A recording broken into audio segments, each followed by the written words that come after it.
Penyebab kematian diplomat muda Kementerian Luar Negeri, Kemlu, ADP, 39, yang tewas di kosannya di Menteng, Jakarta Pusat, masih menjadi misteri.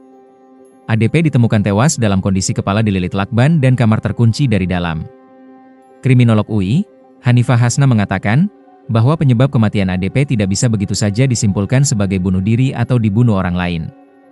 Sebab temuan tewasnya ADP ini merupakan kasus yang tidak wajar dan jarang terjadi.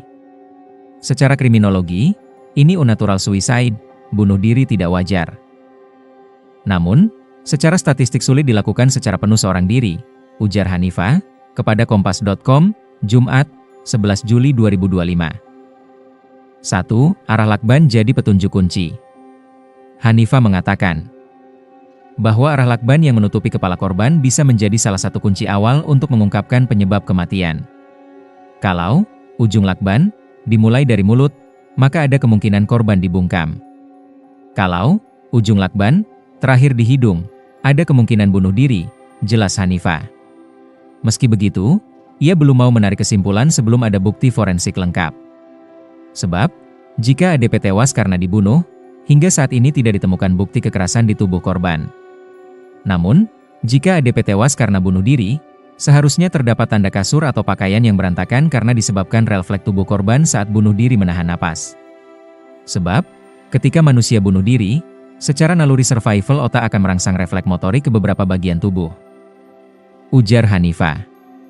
2. Ponsel korban dinilai krusial. Selain analisis fisik, Hanifah juga menekankan pentingnya penyelidikan terhadap ponsel korban. Menurutnya, data digital dalam ponsel dapat mengungkap motif atau komunikasi terakhir sebelum kematian. Ponsel itu benda paling dekat dengan korban. Kalau semua datanya terhapus, itu patut dicurigai.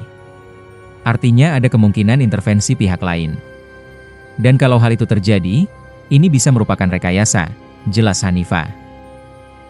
Hanifah menambahkan, jika benar ini kasus bunuh diri, biasanya korban akan meninggalkan pesan tertentu, baik tertulis maupun digital. 3. Periksa lingkungan sosial dan keluarga. Dalam proses penyelidikan, Hanifah menyarankan agar penyidik juga menggali informasi dari lingkungan sosial korban, termasuk keluarga dan rekan kerja. Dalam setiap pembunuhan, orang yang pertama wajib dicurigai adalah orang terdekat. Dari sini bisa diketahui aktivitas korban beberapa hari atau bulan terakhir, jelasnya. Ia mengingatkan bahwa kegagalan mengungkap kasus seperti ini secara tuntas dapat menimbulkan potensi kejahatan serupa di masa depan. Kalau ini tidak terungkap, pelaku potensial bisa meniru cara yang sama. Maka penting untuk mengungkap tuntas demi mencegah korban lain, tegas Hanifah. 4. Psikologis dan sosial korban perlu didalami. Kriminolog UI lainnya, Yogo Trihendiarto, menambahkan bahwa aspek mental dan psikologis korban juga tidak boleh diabaikan. Latar belakang hubungan sosial, kondisi kerja, dan kemungkinan adanya tekanan batin perlu ditelusuri. 5. Progres penyelidikan polisi. Kapolda Metro Jaya Irjen Pol Karyoto menyatakan, timnya menargetkan penyelidikan kasus ini rampung dalam waktu 1 minggu. Ia menyebutkan berbagai barang bukti seperti CCTV, laptop, hingga hasil otopsi sedang dipelajari secara komprehensif. Polisi juga melakukan olah tempat kejadian perkara, TKP, lanjutan pada Jumat, 11 Juli 2025, dengan dukungan tim forensik dari kedokteran kepolisian, Inafis Bareskrim Polri, dan RSCM. Kabid Humas Polda Metro Jaya, Kombes Pol Ade Arysyam Indradi, menyatakan bahwa pengalihan kasus ini ke Polda Metro Jaya dilakukan demi mempercepat proses penyelidikan.